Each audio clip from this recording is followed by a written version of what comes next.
ज्येष्ठ अभिनेत्री सुहासिनी देशपांडे यांचं मंगळवारी 27 ऑगस्ट रोजी निधन झालं. त्यांच्या निधनाने संपूर्ण कला विश्वावर शोककळा पसरली आहे. गेली अनेक वर्ष सुहासिनी देशपांडे आपल्या अभिनयाने प्रेक्षकांचं मनोरंजन करत होत्या. त्यांच्या या अभिनय क्षेत्रातील प्रवासाची सुरुवात कशी झाली आणि त्यांच्या कोणत्या भूमिका अधिक गाजल्या जाणून घेऊया या व्हिडिओमध्ये. नमस्कार, मी दीपाली कानसे, कॅमेऱ्यावर आहेत नितेश काळे. सुहासिनी देशपांडे यांनी 65 वर्षांहून अधिक काळ अभिनय क्षेत्रात काम केलं. पण तुम्हाला माहितीये का, त्यांनी या क्षेत्रात अभिनेत्री म्हणून नाही तर नृत्यांगना म्हणून प्रवेश केला. त्यांना बालपणी नृत्याची आवड होती आणि त्यांची हीच आवड त्यांना अभिनय क्षेत्राकडे घेऊन आली. सुहासिनी देशपांडे यांचं घर पुण्यात होतं. बालपणी त्या ज्या वाड्यात राहायच्या तिथे त्यांच्या शेजारी एक नृत्य दिग्दर्शक राहायचे. त्या नृत्य दिग्दर्शकांच्या घरी मेळ्याची तालीम चालायची. मेळे हा त्या काळी सादर होणाऱ्या कार्यक्रमाचा एक प्रकार होता. पुण्यात तो मोठ्या प्रमाणावर व्हायचा. या मेळ्यांमध्ये सिनेमातील गाणी, राष्ट्रभक्तीपर गीतं, नकला असे विविध कला प्रकार 2 ते 2.5 तास सादर व्हायचे. जेव्हा त्या नृत्य दिग्दर्शकांच्या घरी या मेळ्यांच्या तालमी होत असत, तेव्हा सुहासिनी देशपांडे तिथे जाऊन बसायच्या.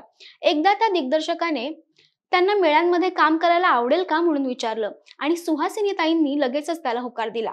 त्या दिग्दर्शकाने तुला काय येतं ते सादर करून दाखव असं सांगितल्यावर सुहासिनी देशपांडे यांच्या समोर पेचा प्रसंग उभा राहिला. कारण त्यावेळी त्यांना इतर कला प्रकार येत नव्हते. त्यांना फक्त नृत्याची आवड होती. म्हणून त्यांना येत असलेले नृत्य त्या दिग्दर्शकाला सादर करून दाखवलं. सुरुवातीला त्यांना मेळ्यांमध्ये काम करण्यासाठी काही वर्ष वाट पाहावी लागली, पण कालांतराने त्यांना ती संधी मिळालीच आणि अशा प्रकारे त्यांचा नृत्यांगना म्हणून प्रवास सुरू झाला. हा प्रवास त्यांना अभिनय क्षेत्राकडे घेऊन जाईल याची त्यांना सुरुवातीच्या काळात अजिबात कल्पना नव्हती. मेळ्यांमध्ये काम करता करता त्या लोकनाट्याकडे वळल्या. त्यांनी अनेक लोकनाट्यांमध्येही काम केलंय, पण त्या लोकनाट्यांमध्ये अभिनयापेक्षा नृत्याचाच भाग अधिक असायचा. अभिनय क्षेत्रात त्यांचा खरा प्रवेश झाला तो पंतांची सून या नाटकातून.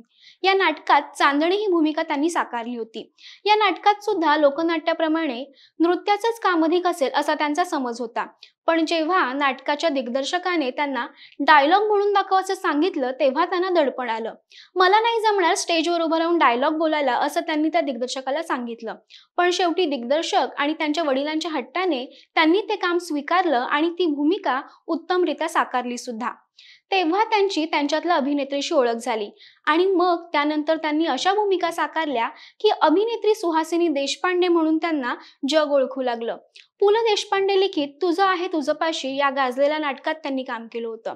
कथा अकलेच्या कांद्याची, राजकारण गेलं चुलीत, चिरंजीव आईस, सासूबाईंचं असंच असतं या नाटकांमधल्या त्यांच्या भूमिका खूप गाजल्या. नाटकांप्रमाणेच त्यांनी चित्रपटांमध्येही काम केलं. 100हून अधिक चित्रपटांमध्ये त्यांनी भूमिका साकारल्या आहेत. माहेरची साडी, काळूबाईच्या नावानं चांग भलं, पुढचं पाऊल, आम्ही दोघे राजा राणी, आई शपथ, हिरवा चुडा सुवासिनीचा यांसारखे अनेक चित्रपट त्यांचे गाजले. मराठी सोबतच हिंदी चित्रपट विश्वातही त्यांनी काम केलं होतं. 2011 साली प्रदर्शित झालेल्या सिंघम या प्रसिद्ध हिंदी चित्रपटात त्यांनी काम केलं होतं. नाटक आणि चित्रपटांव्यतिरिक्त मालिका विश्वांमध्येही त्या कार्यरत होत्या. अशा या हरहुन्नरी अभिनेत्रीच्या जाण्याने अभिनय क्षेत्राचं मोठं नुकसान झालंय. अभिनेत्री सुहासिनी देशपांडे यांना महा MTV कडून भावपूर्ण श्रद्धांजली.